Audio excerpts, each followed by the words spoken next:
Ramayana, Part 11, The Churning of the Sea.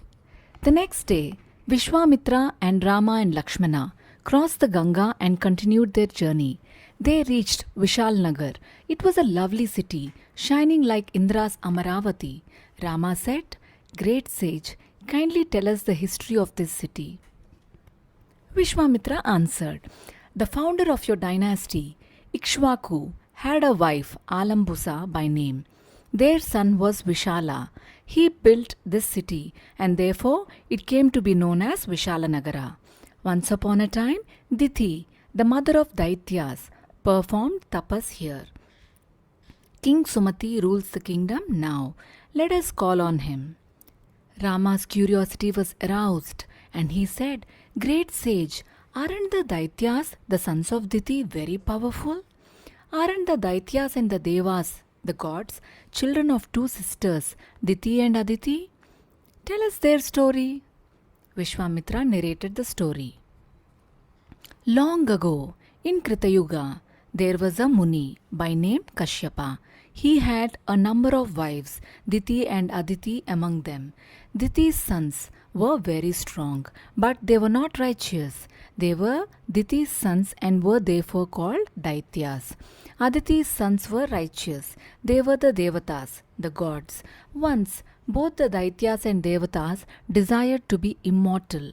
We should never grow old, never be troubled by diseases, and never die at all. Such was their wish. They learnt that if Ksheera Sagara, the ocean of milk, was churned, Amrita would be formed, and that if they drank it, disease, old age, and death could not touch them. So they decided to churn Ksheera Sagara. Ksheera Sagara was a vast ocean. They needed a very long and thick stick in order to churn it. So they brought a huge mountain, the Manthana. They needed a long rope to turn the mountain in the Ksheera Sagara. They brought a long python, Vasuki, for the purpose. They tied it around the mountain. The gods took hold of the python by its tail and the Daithyas by its head, and they started churning the Ksheera Sagara. The churning went on for several years. All of a sudden, Hala Hala rose from the sea. Hala Hala is an all-ravaging poison. It leapt to the surface all of a sudden like fire. The entire world, caught in its heat, reeled. The gods then hastened to Lord Rudra. They told him what had happened and begged, "Great Lord, save us." Rudra came to the place where the churning had been in progress. He drank the poison at one gulp.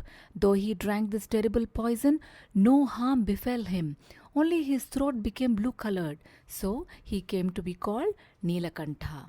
Once again, the gods and the Daityas began churning the ocean, but since Mount Mandara did not have adequate support, it began to sink. The gods approached Lord Vishnu. They begged him to support Mount Mandara, which was sinking. Mahavishnu assumed the form of a tortoise, descended to the sea, and held the Mount Mandara on his back, thus providing support. This was the Kurmavatara, the tortoise incarnation of the Lord Vishnu. As the churning continued, several gods and goddesses and animals and objects came out of the sea.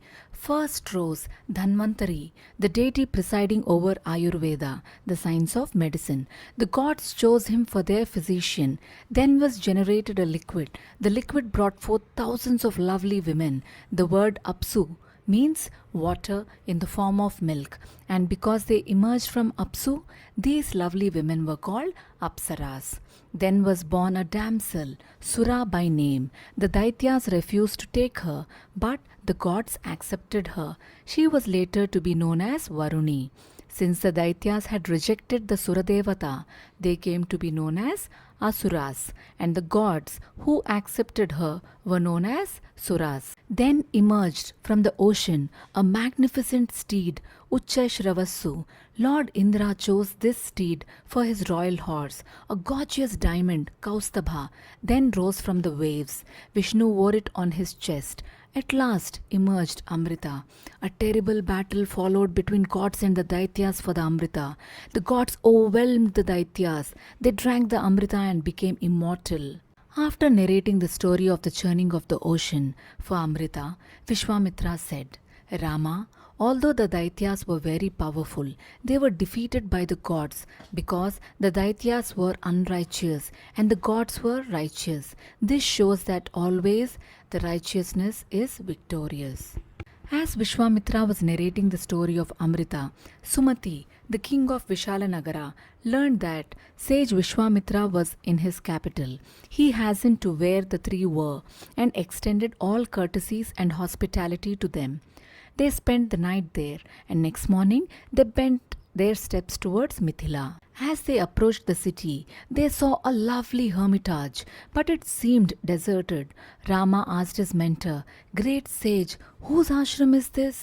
Vishwamitra answered, "This is the ashram of sage Gautama. He used to live here with his wife Ahalya. Ahalya was chaste and devoted to her husband. She was lovely as a goddess. Her enchanting beauty was known everywhere. Indra came to hear about her bewitching beauty and desired her. He came to the hermitage when Gautama was away. He had assumed the very appearance of Gautama. But Ahalya realized that the man who approached her was not Gautama but Indra. But for a moment she yielded to bodily desire. Indra perceived her state of mind and said, 'Lovely woman, I am attracted to you. Give me your love.' Ahalya had lost her self-control. She yielded to him. Just then, Gautama returned. He saw Indra and Ahalya, who stood guiltily before him. He understood what had happened. He was in a towering rage and cursed Indra. 'May your body be all eyes,' he said to Ahalya. 'Stay in this ashram without food and sleep all alone and invisible.' Ahalya confessed to her offense. The sage said, 'You will be relieved as soon as Rama, the son of Dasharatha, steps into this ashram.' He then departed. Rama, Ahalya is still here. She is burning with repentance for her transgression. She is awaiting your arrival. The moment you step into the ashram, she will be liberated. She will regain her former body. So let us hasten." Rama was deeply moved by the story of Ahalya. He mended his pace towards the ashram of sage Gautama. The moment Rama entered, Ahalya, who till then had been invisible, was seen by everyone. The tapas of many years had heightened her radiance. Rama and Lakshmana touched her feet and made obeisance. By then, sage Gautama also arrived. He had come to know that Ahalya had been redeemed. Ahalya hastened to him and touched his feet. Gautama soothed her with appropriate words. Everyone was happy at this rare reunion. Ahalya and Gautama treated the visitors with affectionate cordiality.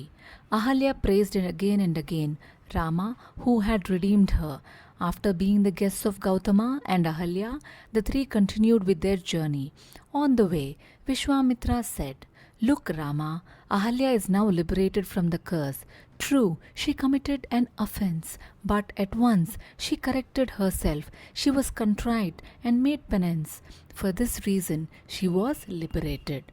One can be free from the consequences of the gravest sin if only one repents sincerely and performs penance. But one ought to be on one's guard against repeating such offenses."